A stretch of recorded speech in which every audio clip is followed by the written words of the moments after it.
अगर तुम जिम जाते हो, अगर तुमने कभी डंबल्स उठाया है, अगर तुमने पुलअप्स किया है, अगर तुमने bench press, lat pull down, pushups, calisthenics, CrossFit, power lifting कुछ भी किया है, तो एक चीज तुमने जरूर महसूस की होगी। एल्बो में दर्द, शोल्डर्स में क्लिकिंग, रिस्ट में जलन, बाइसेप्स के पास खिंचाव, घुटनों में दर्द। और सबसे खतरनाक चीज क्या होती है? ये दर्द सिर्फ जिम में नहीं होता है। जार खोलते वक्त दर्द, बोतल उठाते समय दर्द, कपड़ों को निचोड़ते समय दर्द, फोन पकड़ने में दर्द, नींद से उठते ही दर्द। और फिर लोग क्या बोलते हैं? भाई जिम छोड़ दो, वेट्स तेरे लिए नहीं है, उम्र हो गई है, कैल्शियम की कमी है। लेकिन असली समस्या क्या है? समस्या अक्सर मसल्स नहीं होती है। आज का वीडियो शायद तुम्हारे ट्रेनिंग लाइफ का सबसे इंपॉर्टेंट वीडियो हो सकता है, क्योंकि आज हम सिर्फ दर्द की बात नहीं करेंगे। आज हम समझेंगे टेंडन एक्चुअली है क्या, क्यों डैमेज होता है, टेंडनाइटिस और टेंडिनोपैथी में फर्क क्या है, क्यों बार बार इंजरी वापस आती है, कैसे रिकवर करना होता है साइंटिफिकली, कौन सी गलतियां लोग रोज करते हैं, कब रेस्ट लेना है, कब ट्रेन करना है, कौन सी एक्सरसाइज डेंजरस है, कौन सी चीजें रिहैब को एक्सेलरेट करती है, और कैसे लाइफ टाइम तक स्ट्रॉन्ग जॉइंट्स के साथ ट्रेन करते रहना है। और सबसे इंपॉर्टेंट, ये वीडियो सिर्फ थ्योरी नहीं है। मैं तुम्हें वो चीजें बताऊंगा जो प्रैक्टिकली जिम में हर लिफ्टर फेस करता है। अगर तुम नेचुरल लिफ्टर हो, अगर तुम लंबे समय तक इंजरी फ्री रहना चाहते हो, अगर तुम स्ट्रेंथ और लॉन्जेविटी दोनों चाहते हो, तो ये वीडियो पूरा देखना। क्योंकि इंटरनेट पे बहुत से लोग मसल्स की बातें करते हैं, लेकिन जॉइंट्स टूटने के बाद पता चलता है कि बॉडी बिल्डिंग सिर्फ मसल्स का खेल नहीं है, ये कनेक्टिव टिश्यूज एडेप्टेशन का खेल है। और आज हम उसी हिडन साइंस को डिकोड करेंगे। सबसे पहले जानते हैं व्हाट आर टेंडन्स रियली। सबसे पहले बेसिक्स को क्लियर करते हैं। तुम्हारी बॉडी में 3 चीजें होती हैं जिनको लोग हमेशा कंफ्यूज करते हैं। वो हैं टेंडन, लिगामेंट, फेशिया। अब इन तीनों को आसान लैंग्वेज में लाइफ टाइम के लिए समझ लो। टेंडन क्या है? टेंडन एक कनेक्टिंग टिश्यूज है, बहुत स्ट्रॉन्ग टिश्यू। इसका मेन काम क्या है? मसल्स को बोन से अटैच करना। मतलब मसल फोर्स जनरेट करेगी, लेकिन वो फोर्स बोन तक कौन पहुंचाएगा? टेंडन। अगर टेंडन ना हो तो मसल्स कॉन्ट्रैक्ट तो करेगी, लेकिन मूवमेंट नहीं होगा। टेंडन सिर्फ अटैचमेंट नहीं है, यह एक बायोलॉजिकल स्प्रिंग है। हाँ, स्प्रिंग। जब तुम जंप करते हो, रन करते हो, स्प्रिंट करते हो, पुश करते हो, एक्सप्लोसिव मूवमेंट करते हो, तो टेंडन एनर्जी को स्टोर भी करता है और रिलीज भी करता है। इसलिए एलीट एथलीट्स के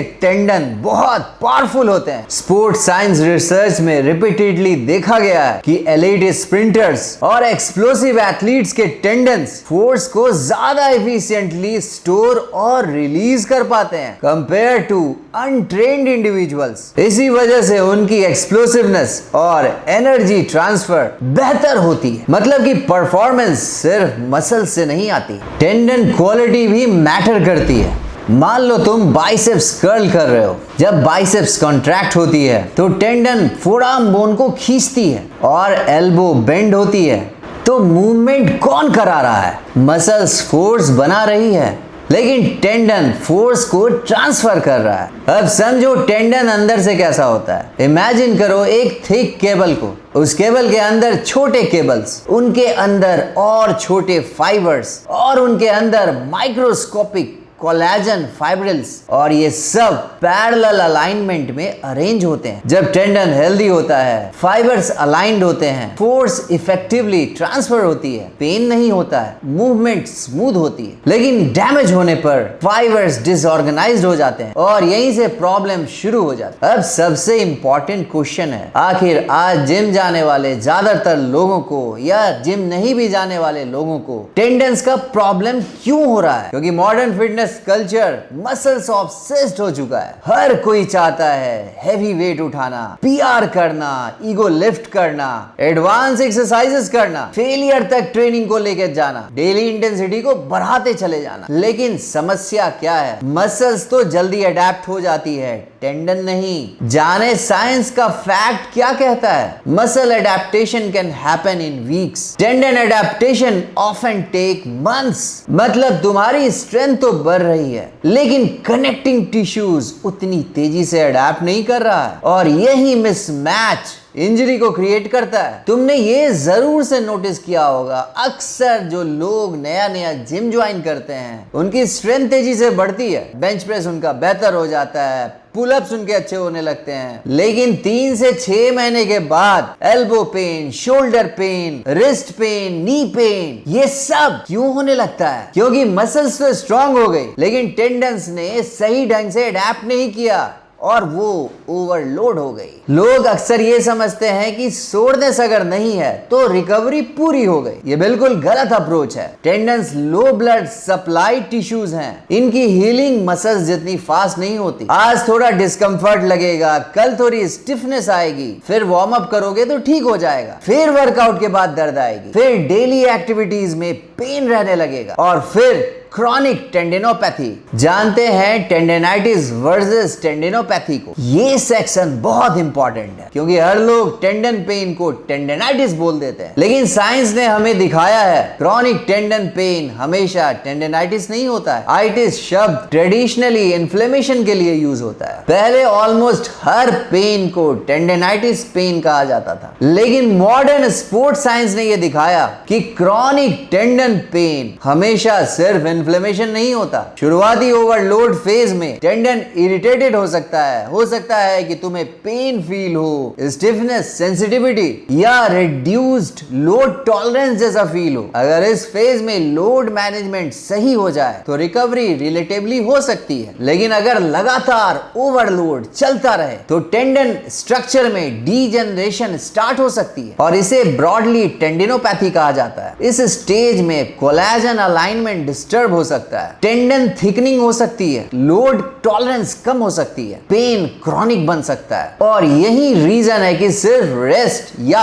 pain killer long term solution नहीं होते। Modern rehab approaches controlled progressive overloading पर ज्यादा फोकस करती है। अब बात करते हैं उन मिस्टेक्स की जो ऑलमोस्ट हर जिम गोअर्स करता है। हर वर्कआउट में मल्टीपल सेट्स चेस्ट के, आर्म्स के, daily pullups, daily dips, high frequency pressing movements, और फिर शॉक होना, भाई एल्बो में दर्द क्यों हो रहा है? टेंडन को रिपीटेटिव स्ट्रेस से रिकवरी चाहिए। रिसर्च ये कहती है कि high repetitive loading without adequate recovery is strongly associated with tendon overuse injuries. जो इसमें दूसरा मिस्टेक है वो है ईगो लिफ्टिंग। तुम्हें पता है सबसे डेंजरस मोमेंट कौन सा होता है? जब तुम वो वेट उठाते हो जिसे तुम टेक्निकली कंट्रोल नहीं कर सकते। ऐसा करते वक्त बॉडी शेक करने लगता है, एल्बोज अनस्टेबल होते हैं, शोल्डर्स इंटरनली कोलैप्स हो सकती है। ऐसे मूवमेंट को लोग अक्सर मोमेंटम के हेल्प से करते हैं, और ऐसा मूवमेंट करते वक्त अक्सर मसल्स नहीं कनेक्टिंग टिश्यूज स्ट्रेस अब्सॉर्ब कर लेते हैं। जो तीसरा मिस्टेक है वो है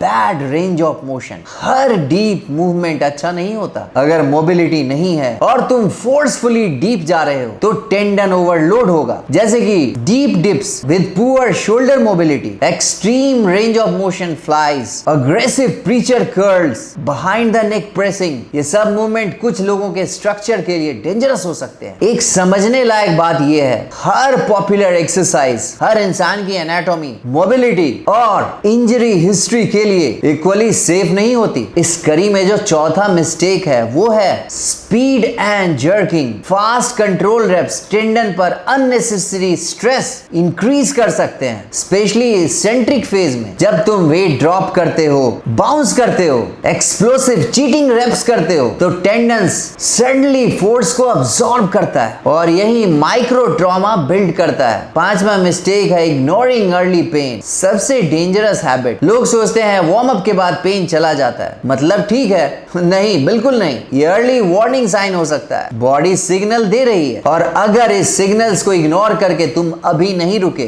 तो बाद में मंथ्स की रिहैब लग सकती है। अब देखते हैं इस कड़ी में जो कॉमन इंजरीज है, कॉमन टेंडन इंजरीज है। Tennis elbow pain outer elbow में होता है, ज्यादातर ये pull ups, curls, rows, gripping overload, gaming या जिम कॉम्बोज में देखने को मिलता है। गोल्फर एल्बोज ये एक तरह का इनर एल्बो पेन है, ज्यादातर कॉमनली ये heavy pulling, arm wrestling, excessive wrist flexion और वेटेड कैलिस्थेनिक्स में देखने को मिलता है। इस कड़ी में जो हमारा अगला नंबर है वो है biceps tendon pain, front shoulder pain, specially ये इंक्लाइन प्रेसिंग में, हैवी कर्ल्स करते वक्त, फ्रंट डेल्ट ओवरलोड करते वक्त, पुअर शोल्डर मैकेनिक्स में देखने को मिलता है। अगला नंबर है रोटेटर कफ टेंडिनोपैथी का। इसमें शोल्डर क्लिकिंग जैसा लगता है, ओवरलोड मूवमेंट करते वक्त पेन फील होता है, वीकनेस या रात के वक्त पेन ज्यादा बढ़ सकता है। ये ज्यादा कॉमन है बेंच प्रेस में, too much of internal rotation में। अगला नंबर है पटेलर टेंडन पेन का।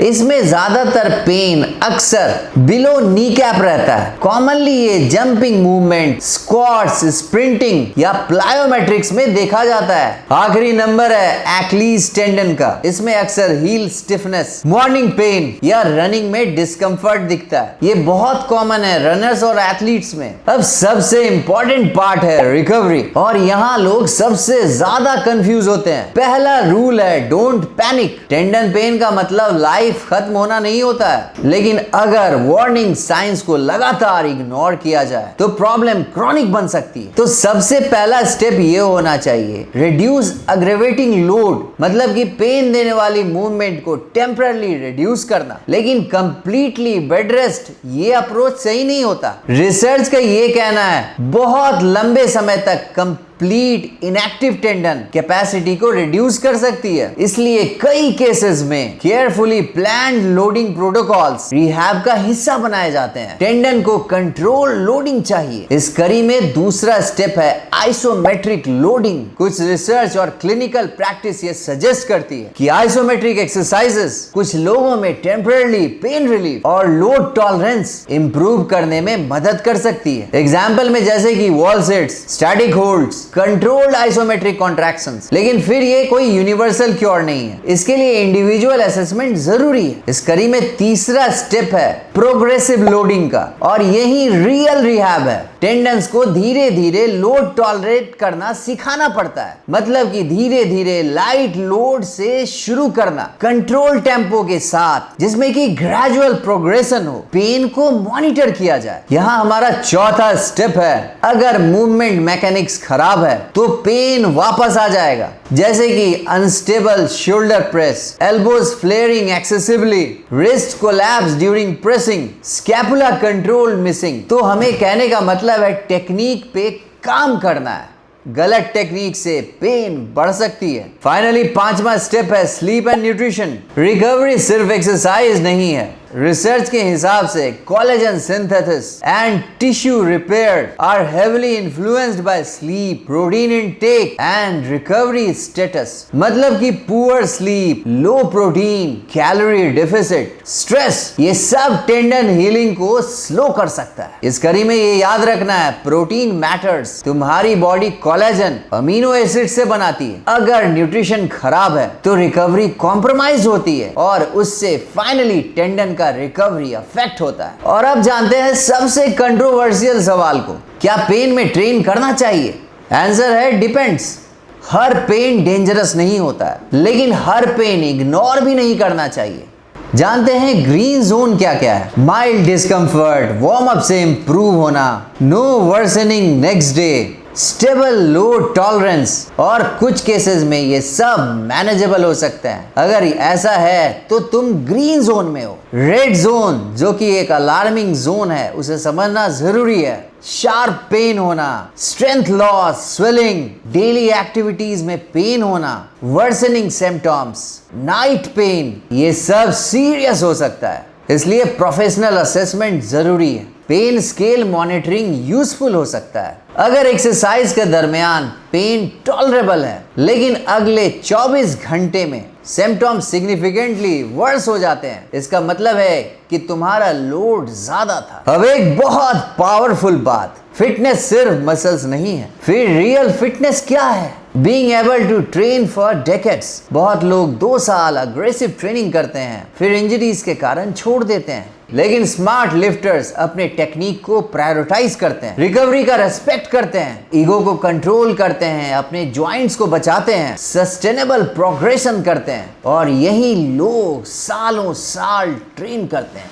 गोल्डन प्रिंसिपल ये कहता है, your goal should not be how much I can lift today, your goal should be can I still train hard pain free after 10 years later. और यही mature training mindset है। अब तुम्हें एक प्रैक्टिकल चेकलिस्ट देता हूं, अगर तुम इसे फॉलो करोगे तो टेंडन प्रॉब्लम्स के चांसेस ड्रामेटिकली रिड्यूस हो सकते हैं। वो चेकलिस्ट है, warm up properly, sudden load jumps को अवॉइड करना, टेक्निक को प्रायोरिटाइज करना, 7 से 8 घंटे की नींद लेना, सफिशिएंट अमाउंट ऑफ प्रोटीन लेना, पेन सिग्नल्स को इग्नोर नहीं करना, रिकवरी डेज को रखना, वॉल्यूम को इंटेलिजेंटली मैनेज करना, डीप पेनफुल रोम नहीं करना, ईगो लिफ्टिंग को बंद करना, ग्रेजुअल प्रोग्रेशन करना, मोबिलिटी और कंट्रोल को इंप्रूव करना, और most important, consistency is always greater than intensity। Smart training beats reckless training every single time। अगर ये वीडियो तुम्हें genuinely valuable लगा है, अगर तुम्हें ये लगा कि आज पहली बार किसी ने टेंडन पेन पर रियल साइंस को समझाया, अगर तुम्हें लगा कि ये वीडियो इंडिया के हर जिम गोअर्स तक पहुंचनी चाहिए, तो इस वीडियो को सिर्फ लाइक मत करना, इसको शेयर करना